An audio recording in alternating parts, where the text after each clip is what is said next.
Assalamualaikum warahmatullahi wabarakatuh. Alhamdulillah rabbil alamin, wassalatu wassalamu ala sayyidina Muhammadin imamil muttaqin wa ala alihi wa sahbihi ajma'in. Rabbi shrah li sadri wa yassir li amri wahlul 'uqdatam min lisani yafqahu qawli.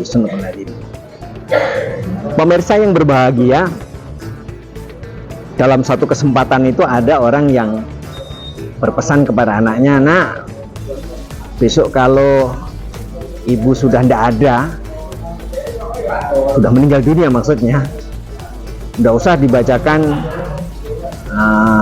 surat-surat tertentu dalam ayat Al-Quran." Kenapa? Karena dia berkeyakinan bahwa bacaan ayat Al-Quran yang dibaca oleh orang yang hidup itu pahalanya tidak akan sampai kepada orang yang telah meninggal dunia.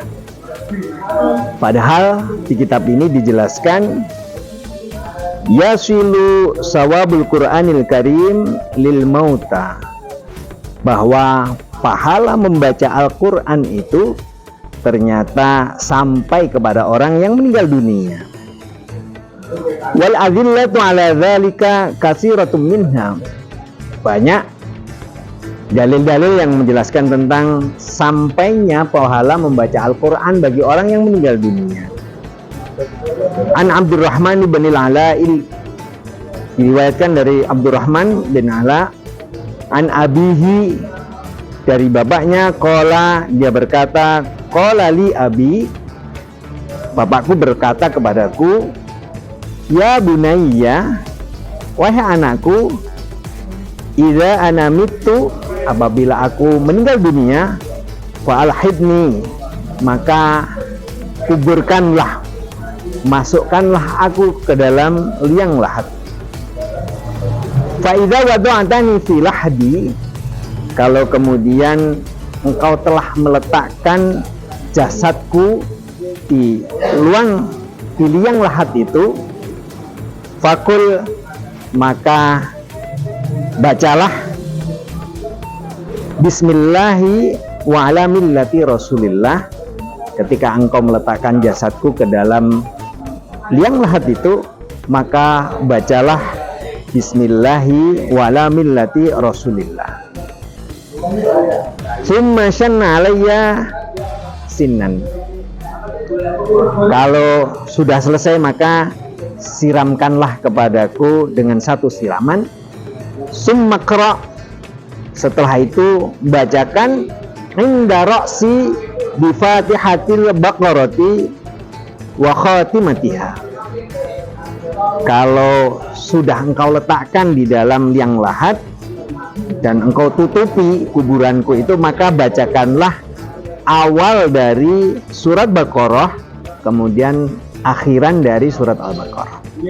Maka sering kita jumpai para ulama memberikan contoh kepada kita, misalnya membaca alif lam mim dzalikal kitabul la raiba fihi, dan seterusnya. Kemudian di akhir itu dibacakan billahi ma fis samawati wa ma fil ardh. Dan tentu bacaan ini sangat populer sekali di kalangan ahli sunnah wal jamaah.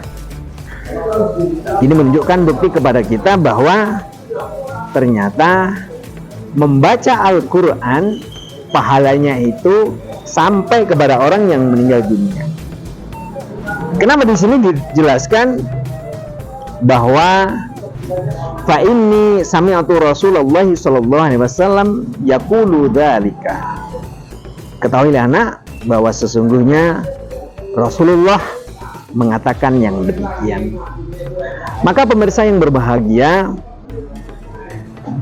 bacaan-bacaan Al-Quran yang dibaca oleh orang-orang yang masih hidup, yang pahalanya diperuntukkan bagi sanak keluarganya yang telah meninggal dunia itu, ternyata sebagaimana dijelaskan di dalam hadis ini, Rasulullah Muhammad SAW mengajarkannya kepada kita. Nah, yang sering kali kemudian terjadi itu ada dalil, ada dasar, tetapi kemudian dalil atau dasarnya itu tidak disampaikan, tetapi dibilang bahwa amalan itu tidak ada dasarnya.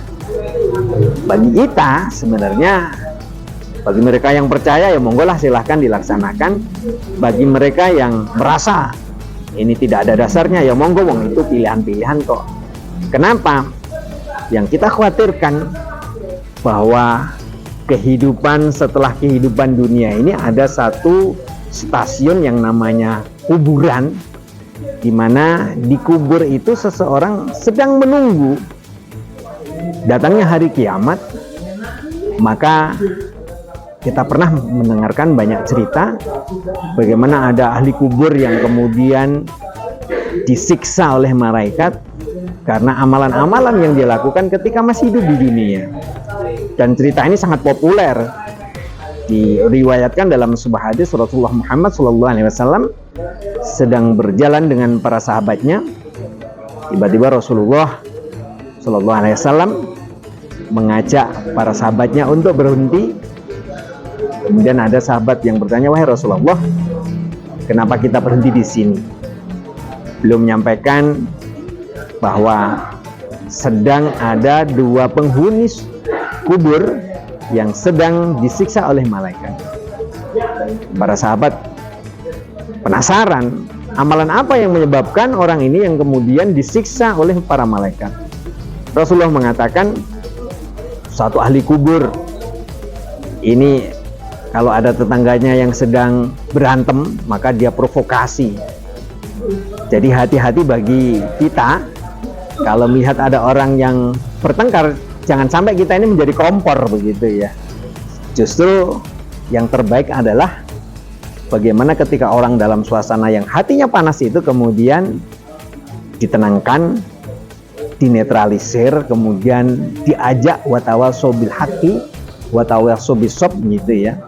Kita nasihati dengan yang baik-baik, kemudian kita nasihati, kita ajak secara bersama-sama agar dia sabar begitu ya. Maka Rasulullah mengatakan ahli kubur yang kedua itu disiksa ketika masih hidup itu suka buang air kecil sembarangan gitu ya, kencing sembarangan. Maka bagi saudara-saudara kita yang masih suka kencing gitu ya, buang air kecil jangan sembarangan, karena dua hal ini ternyata menyebabkan ahli kubur itu mendapatkan siksa dari malaikat. Sehingga pada saat itu Rasulullah Muhammad SAW memerintahkan kepada para sahabatnya untuk mengambil pelepah korma yang dibelah menjadi dua. Satu bagian ditancapkan kepada ahli kubur yang pertama, satu bagian ditancapkan kepada ahli kubur yang kedua. Seraya Rasulullah menjelaskan kepada para sahabatnya, mudah-mudahan basahnya pelepah korma sampai keringnya itu bisa meringankan siksa ahli kubur. Maka pemirsa yang berbahagia, sungguh beruntung bagi kita yang punya anak-anak, punya keluarga besar, yang kalaupun nanti kita sudah tidak ada itu masih mengingat kita dengan cara berwasilah mendoakan kita, membacakan ayat Al-Quran.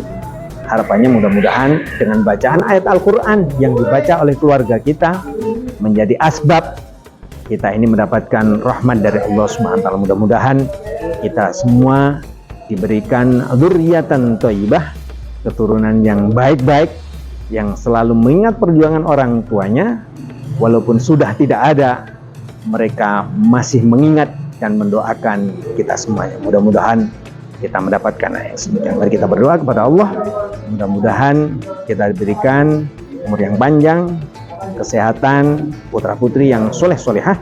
Oleh karena itu, mari kita berdoa. Bismillahirrahmanirrahim. Allahumma sholli ala sayyidina Muhammad wa ala ali sayyidina Muhammad walhamdulillahirabbil alamin. Allahumma sholli ala sayyidina Muhammad bil qulubi wa dawaiha wa afiyatil abdani wa sifaiha wa nuril absari wa diaiha wa asmaiha wa ala alihi wa sahbihi wa barik wa sallim. Allahumma innaka afuwwun karim tuhibbul afwa fa'fu anna ya karim. Allahumma inna nas'aluka ridhaka wal jannah wa na'udzubika min sakhatika wan nar. Rabbana atina fid dunya hasanah wa fil akhirati hasanah wa qina adzabannar. Wa sallallahu ala sayyidina Muhammadin nabiyil ummi wa ala alihi wa sahbihi wa barik wa sallim. Subhana rabbika rabbil izzati amma yasifun wa salamun alal mursalin walhamdulillahi rabbil alamin. Sampai ketemu di lain kesempatan. Wa wal muwaffiq ila aqwamit thoriq. Assalamualaikum warahmatullahi wabarakatuh.